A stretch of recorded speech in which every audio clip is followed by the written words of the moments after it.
VVIP सुविधा, हम्म। मुझे व्यक्तिगत तौर पर बड़ा एतराज़ होता है कि जब मैं बाकी धर्मों को देखता हूँ, जैसे हमारे यहाँ जहाँ मेरा घर है, वहाँ पर जो दिल्ली में अक्षरधाम मंदिर है स्वामीनारायण भगवान का, उनका जन्म स्थान है वहाँ पर। तो गुजरात से बड़े सारे रईस धन्ना सेठ जो हैं वो आते हैं, उनकी पत्नियाँ बर्तन साफ करती हैं, सब हीरे जवाहरात पहने हुए सेवा करते हैं। हम गुरुद्वारे में जाते हैं, वहाँ पर बड़े-बड़े लोग जो सिखों के हैं वो सामान्य। लंगर लगाते हैं, समानता है। मुसलमानों में भी देखते हैं तो आप एक बार मस्जिद परिसर के अंदर घुसे तो आप एक व्यक्ति हैं।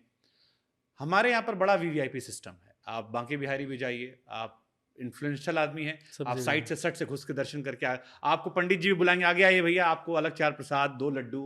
हनुमानगढ़ी भी जाएँगे तो आपको ढेर सारा प्रसाद, लड्डू, किसी भी मंदिर में जाएँगे।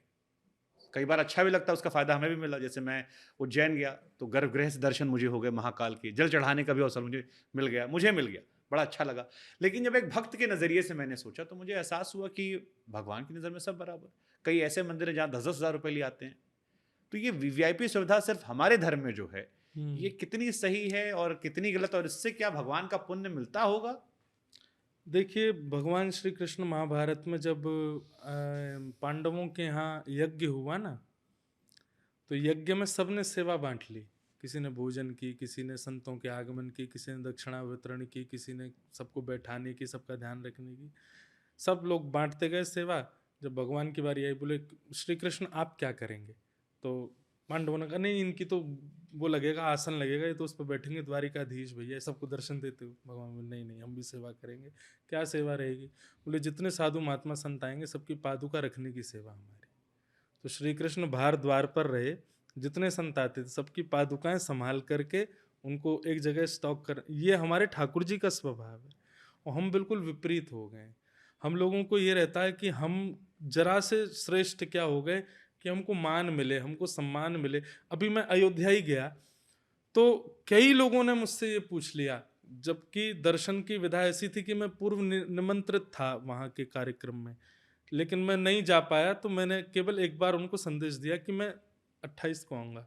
तो उन्होंने कहा ठीक है, तो आपको जो निमंत्रित लोगों की जो व्यवस्था थी उससे दर्शन करा देंगे। मैंने कहा ठीक है। पर कई लोगों का मेरे पास इस बात पर बहुत प्रश्न हुआ, फोन भी आए। कई लोगों ने बोले आपको दर्शन कैसे हुए? वीवीआईपी का कोई वहाँ पे कोटा बता दो, कोई हमको फ़ोन नंबर दे दो, कैसे हुए, आपको कितने आगे से ले गए, कितनी देर में हो गए दर्शन, समय कितना लगा आपको? तो व्यक्ति को इस बात से प्रसन्नता नहीं कि मैंने दर्शन कर लिए, पर मैंने वीवीआईपी किए कि नहीं और किसने करा, इस बात से ज़्यादा। तो ये मान सम्मान और अपने आप को बहुत विशिष्ट मानना, यह भी एक मानवता में आपके मानवता को हनन करने वाली वस्तु है। नहीं, तो मेरा फिर सवाल यही है कि क्या हम्म। इस तरह दर्शन करके, जैसे मैंने भी बहुत बार किए हैं कि आप हम्म। जर्नलिस्ट होते हो, लोकल रिपोर्टर आपका है, या पुजारी जो हैं वो भी सोशल मीडिया चलाते हैं, तो कई बार नई पीढ़ी के बच्चों से आपकी जान पहचान होती है, या सिक्योरिटी गार्ड जो रहा। मुझे एक किस्सा याद आता है कि मैं केदारनाथ में रिपोर्टिंग कर रहा था, और ये हम्म। किस्सा मैं कई बार जिक्र भी कर चुका हूँ। एक और लंबी लंबी कतार थी, माइनस में टेम्परेचर चला गया था, और एक लड़का नंगे पाँव मुझे मंदिर के बाहर खड़ा हुआ, और बिल्कुल ध्यान में एकदम खड़ा हुआ पूजा पाठ करता नजर आता, हाथों में कुछ प्रसाद उसाद ले रखा होगा। तो मैंने उससे के पास जाकर पूछा, मैंने कहा यार इतनी ठंड है, मैंने ग्लव्स पहन रखा है और सब अलग अलग चीज़ें मंगाई थी ठंड से बचने के लिए, और तुम नंगे पैर खड़े हो, चप्पल कहाँ पर है? तो उसने कहा चप्पल हमने नीचे ही उतारी थी। मैंने कहा नीचे कहाँ पर? बोला जहाँ होटल था हमारा। हम्म। तो मैंने कहा किससे आए हो? उसने बोला पैदल। तो हम्म। मैंने कहा नंगे पैर पैदल आए हो? तो उसने कहा हाँ। तो मैं बड़ा हैरान, क्योंकि हम ठंड के ठिठुर रहे थे। तो उसने मुझसे एक बात कही जो मैं भूल नहीं पाया। उसने कहा कि अगर मुझे केवल भगवान शिव के दर्शन करने होते तो मैं घर पे कर लेता, मेरे घर के बगल में छोटे छोटे मंदिर हैं जहां पर जाता शिवलिंग चढ़ाता।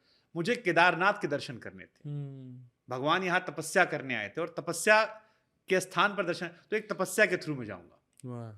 और मुझे बड़ी हैरानी भी हुई कि 22-24 साल का वो लड़का, उसकी सोच ने मेरे को थोड़ी देर सोचने पर विवश कर दिया कि बिल्कुल सही। ये भावना है। वास्तविक दर्शन, मैं ऐसे लोगों, ऐसे में क्या कहता हूँ, एक होता है कि लाखों लोग केदारनाथ जी को देखने गए, पर लाखों में केदारनाथ जी ने किसको देखा, दोनों में अंतर है। लाखों लोगों ने केदारनाथ जी को देखा, ये सामान्य बात है, पर लाखों में उनकी दृष्टि किस पर पड़ी, ये विशेष है। तो निश्चित है वीवीआईपी वीआईपी, आप चाहे कितने भी बड़े हो, आप कितनी भी जल्दी में हो, आप कितने भी पॉपुलर हो, मैं भी कई बार वीवीआईपी दर्शन कर लेता हूँ, पर उस समय मन में एक भाव आता है कि हमने देखा, इन्होंने नहीं देखा होगा हमको, क्योंकि ये तो वो हैं जो अपने यहाँ राजाओं की कतार को छोड़ करके सुदामा खड़ा था, उसके लिए दौड़ करके भागते हैं, सही बात है। उसको अपने हृदय से लगाते हैं।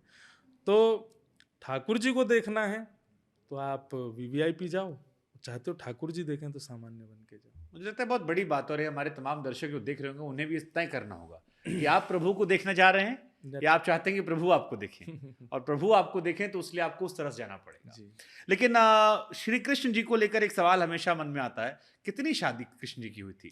16,108। ये सब शादी हुई थी? बिल्कुल निश्चित। अब ये कौन है ये सुन लीजिए हाँ। बस। 16,108 भगवान की अष्टपट रानियां, मतलब विशिष्ट, जिनसे ब्याह हुए थे ठाकुर जी के। तो पूरी कथा तो बहुत लंबी हो जाएगी, पर मैं एक बात बता दूं कि भगवान श्री कृष्ण ने 16,108 कन्याओं से ब्याह नहीं किया है। ये अपनी ही सृष्टि के 16,108 तत्वों से ब्याह किया।